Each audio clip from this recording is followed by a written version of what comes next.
লা ইলাহা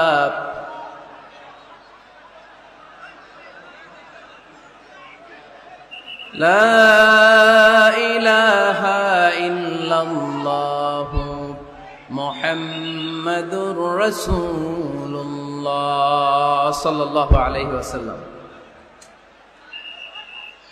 এখনো এখানে থামে নাই বিশৃঙ্খলা। এই তাফসির মাহফিলগুলোতে এসে কি লাভ হবে আমরা যদি সুশৃঙ্খল ভাবে একটা প্রোগ্রামকে অ্যারেঞ্জ করতে না পারি? লক্ষ লক্ষ টাকা খরচ করে এই প্রোগ্রামের আয়োজন হয়েছে। এইখানে চিৎকার চেঁচামেচি, ওইখানে ধাক্কাধাক্কি, এইখানে জনস্রোত, বিশাল স্ক্রিনে দেখা যাচ্ছে না, তারপরও এখানে ধাক্কাধাক্কি। বসেন বসেন, আর আওয়াজ হবে না। আমরা আল্লাহর নামের 3টা তাকবীর দিব। এই তাকবীরের পরে যদি আওয়াজ বিশৃঙ্খলা হয় আমি দোয়া করে বিদায় নিব। শেষ, আজকের মাহফিল এখানেই ক্লোজ। এই বিশৃঙ্খলায় আমি কথা বলি না। বিশৃঙ্খলা হইলে ওইখানে আমি কথা বলতে পারি না। আমাকে নীরব পরিবেশ করে দিলে সেখানে আমি কথা বলতে পারবো। কোনো আওয়াজ হবে না। আওয়াজ হলেই দোয়া করে দিব। আমার সাথে সাথে তাকবীর পড়েন, লিল্লাহে তাকবীর। আরো আওয়াজ করে সবাই পড়েন, লিল্লাহে তাকবীর, লিল্লাহে তাকবীর। মাশাআল্লাহ, একেবারে চুপ, একেবারে। সম্মানিত ভাইয়েরা, আজকে আমরা যে বইটা থেকে কথা শুনবো আওয়াজ করে বলতে হবে বইটার নাম। এই কোরআনে কোনো ভুল আছে? সন্দেহ আছে? সংশয় আছে? কারণ এই বইটাকে আমাদের হেদায়েতের জন্য নাজিল করেছেন কে? কোনো সন্দেহ নাই, সংশয় নাই। যালিকাল কিতাব লা রাইবা ফি হুদাল লিল মুত্তাকিন। This is the book whereof there is no doubt in it and a guidance to those who are muttaqin. এই বইটা এমন বই যে বইয়ে কোনো ভুল নাই, কোনো সন্দেহ নাই। আর মুত্তাকিনদের জন্য এই বইটাকে পথপ্রদর্শনকারী করে নাজিল করেছে কে? আল্লাহ। এজন্য এই বইটার সাথে আমাদের সম্পর্ক বাড়াতে হবে। প্রতিদিন কোরআনের তেলাওয়াত করা লাগবে। এই কোরআনের আয়াতগুলোর অর্থ বোঝা লাগবে। তাহলে দুনিয়াতেও শান্তি, আখিরাতেও শান্তি দিবে কে? আমরা যেন কোরআনকে আমাদের সাথী বানাই, কোরআনকে আমাদের বন্ধু বানাই। এই কোরআন থেকে আজকে আমরা কথা শুনবো। সবাই আওয়াজ করে পড়েন ইনশাআল্লাহ। আজকের আলোচনার বিষয় হচ্ছে হ্যাপি কাপল, সুখী দম্পতি। স্বামী আর স্ত্রী কেমন করে একটা সুখী দাম্পত্য জীবন কোরআনের আলোকে, ইসলামের আলোকে গঠন করতে পারে, এ বিষয়ে কিছু কথা আজকের এই চমৎকার রজনীতে আমরা শুনবো ইনশাআল্লাহ। পড়েন। আপনারা বিয়ে করছেন তো সবাই নাকি? হ্যাঁ,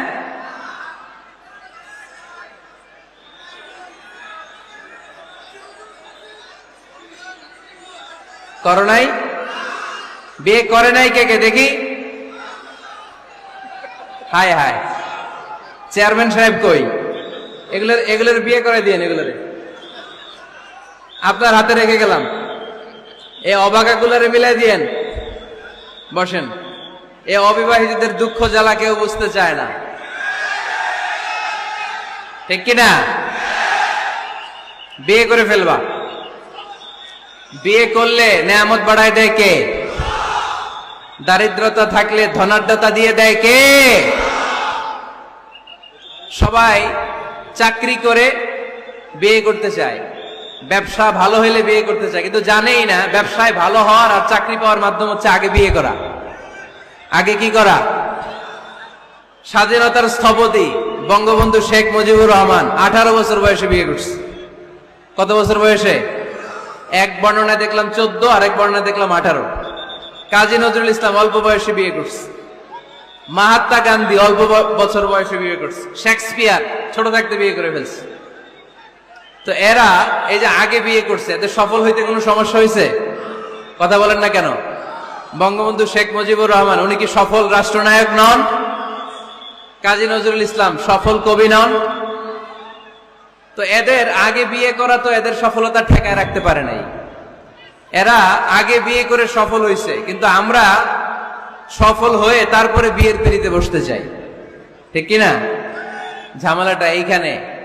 এজন্য ছেলের বাবা, মেয়ের বাবা, নীলফামারীতে যারা আছেন সবাইকে বলি, ছেলে মেয়ে প্রাপ্ত বয়স্ক যদি হয় ছেলের জন্য উপযুক্ত মেয়ে পাওয়া গেলে, ভালো মেয়ে পাওয়া গেলে দিনদার, আর মেয়ের জন্য ভালো পাত্র পাওয়া গেলে বিয়ে দিয়ে দিবেন। আর নিকাহ মিন সুন্নতি ফামান রাগিবা আন সুন্নতি ফালাইসা মিননি। বিশ্বনবী বলেন, বিয়ে এটা আমার সুন্নাত, আর যে আমার সুন্নাতকে পছন্দ করে না সে আমার উম্মত দাবি করতে পারবে। আরবাআন মিন সুনানিল মুরসালিন, 4টা কাজ দুনিয়ার সব নবীরা করেছেন, এর মধ্যে একটা হচ্ছে বিয়ে। সুবহানাল্লাহ পড়বেন না? এজন্য বিয়ে করবেন সম্মানিত ভাইরা, বিয়েতে বরকত। যারা বিয়ে করে নাই তাদের ঈমানের অর্ধেক অপূর্ণাঙ্গ। বিয়ে করলে ঈমানটাকে পরিপূর্ণ করে দেয় কে? তো যারা হাত তুলছে এদেরকে আল্লাহ রূপবতী, গুণবতী, নেককার, ভদ্র স্ত্রী দিয়ে আল্লাহ ধন্য করুক। আমরা পড়ি আমিন। দেখছেন এখন গলার আওয়াজ বড় হয়ে গেছে, এখন মহা খুশি, বিয়ের কথা শুনলেই খুশি। তো আজকের আলোচনাটা যারা নিউ কাপল, নতুন বিয়ে করেছেন তাদের কাজে লাগবে, আর যারা তোমরা বিয়ে করোনি তোমাদেরও কাজে লাগবে সামনে, আর মুরব্বী যারা এদেরও কাজে লাগবে। আপনারা আপনাদের অভিজ্ঞতার আলোকে এই আলোচনার কথাগুলো আপনাদের নাতি নাতকো এদেরকে শোনাবেন। তাহলে আজকের আলোচনার বিষয় হচ্ছে হ্যাপি কাপল, সুখী দম্পতি। সুখী দম্পতি, দম্পতি মানে হচ্ছে স্বামী আর স্ত্রী। স্বামী আর স্ত্রী বানায় যেজন মিস্ত্রি, সে বড় আজব কারিগর, ও মনরে সে বড় কঠিন কারিগর। স্বামী আর স্ত্রী এই সম্পর্কটা মিলিয়ে দিয়েছেন কে? কোথায় মিলিয়ে দিয়েছেন? জান্নাতে। আওয়াজ করে বলেন কোথায়? আমাদের আদি পিতা আদম আলাইহিস সালাম, আদিমাতা হাওয়া আলাইহিস সালাম, এরা হচ্ছেন পৃথিবীর প্রথম দম্পতি, the first couple in the world. পৃথিবীর সর্বপ্রথম দম্পতির নাম হচ্ছে আদম আর হাওয়া। জান্নাতে ওনাদের বিয়ে পড়াই দিয়েছিলেন কে? তার মানে বিয়ের সম্পর্কটা এটা জান্নাতি সম্পর্ক, এটা একটা চমৎকার সম্পর্ক। এজন্য এই দাম্পত্য জীবন, আমাদের এই সামাজিক জীবনের প্রভাব অনেক বেশি। অনেক দম্পতি আমাদের কাছে বলে, হুজুর সুখ নাই, শান্তি নাই। স্ত্রী এসে বলে, হুজুর আমার হাজবেন্ড আমাকে পছন্দ করে না, পরকিয়া করে।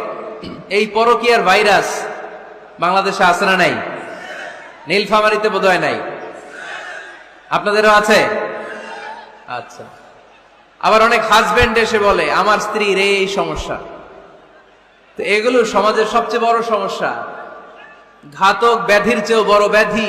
এগুলো নিয়ে কেউ মুখ খোলে না, কথা বলে না, ফলে দাম্পত্য জীবনের কলহ এটা দুর্বিষহ হয়ে ওঠে। আজকের আলোচনার মধ্য দিয়ে আমরা জানবো স্বামী স্ত্রী কেমন করে একটা সুখী, সমৃদ্ধ, আনন্দময় দাম্পত্য জীবন লিড করতে পারে। এ বিষয়ে আমাদের জানার দরকার আছে না নাই? আচ্ছা, আপনারা শুনতেছেন? আপনাদের সকলের মনোযোগ কি আমার দিকে, না ডানে বায়ে তাকাচ্ছেন? এই দিকে এখনো থামতে পারে নাই, আপনি করাই দেন পরে। এই বাম দিকে এখনো থামতে পারে নাই। আমার মোনাজাতের সময় হয়ে আসতেছে, তোমরা ধাক্কাধাক্কি করো। ধাক্কাধাক্কি করতে করতে দেখবা যে আমি দোয়া করে চলে যাচ্ছি, কিছুই নিয়ে যেতে পারলা না, তোমরা নিজেও শুনলা না, অন্যদেরকেও শুনতে দিলা না। না না, এরকম করেন না, চেয়ার দিয়ে করেন না, চেয়ার দিয়ে করেন না, রাখেন রাখেন রাখেন। আমি তো তোমাদেরকে হাত নেড়ে শান্ত হতে বললাম, এরপরে কথা কিসের এখানে? এভাবে আসলে আলোচনা করা যায় না। একজন আলোচক কোন একটা বিষয় নিয়ে যখন কথা শুরু করবে, ডানে বায়ে ধাক্কাধাক্কি, চিৎকার, বিশৃঙ্খলার আওয়াজ যখন আলোচকের কানে আসে, উনি কথার খেই হারিয়ে ফেলে। এই যে আবার শুরু হয়েছে এখানে।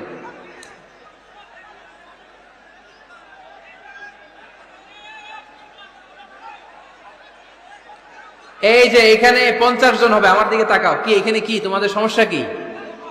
এখানে কি জায়গা নাই? তো গো ব্যাক, পেছনে যাও, পেছনে যাও। এই যে এলইডি আছে ওখানে বসে দেখো, ওখানে তো আমার আরো বড় দেখা যায়, ওখানে যেয়ে দেখো। এইখানে কি? প্রতিটা মাহফিলে এই আমার ডান দিকে এ বাম দিকে কয়েকশো ছেলে পেলে ধাক্কা ধাক্কি করে শেষ পর্যন্ত বিশৃঙ্খলা। আল্লাহ হায়াতে বাঁচায় রাখলে মার্চের 15 তারিখ পর্যন্ত আমি আলোচনা করব দেশে।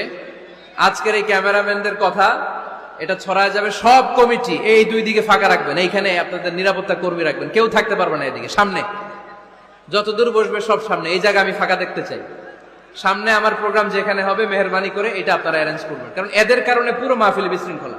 এই যে এখানে কয়েকশো লোক, এইদিকে কয়েকশো লোক, এরা কিন্তু শান্ত, এরা শান্ত। এই যে লক্ষ লক্ষ লোক জড়ো হয়েছে, এদের টাইমের দাম আছে। কি জবাব দিবা তোমরা আল্লাহর কাছে? কেন বিশৃঙ্খলা করো এখানে? একেবারে চুপ, একেবারে চুপ।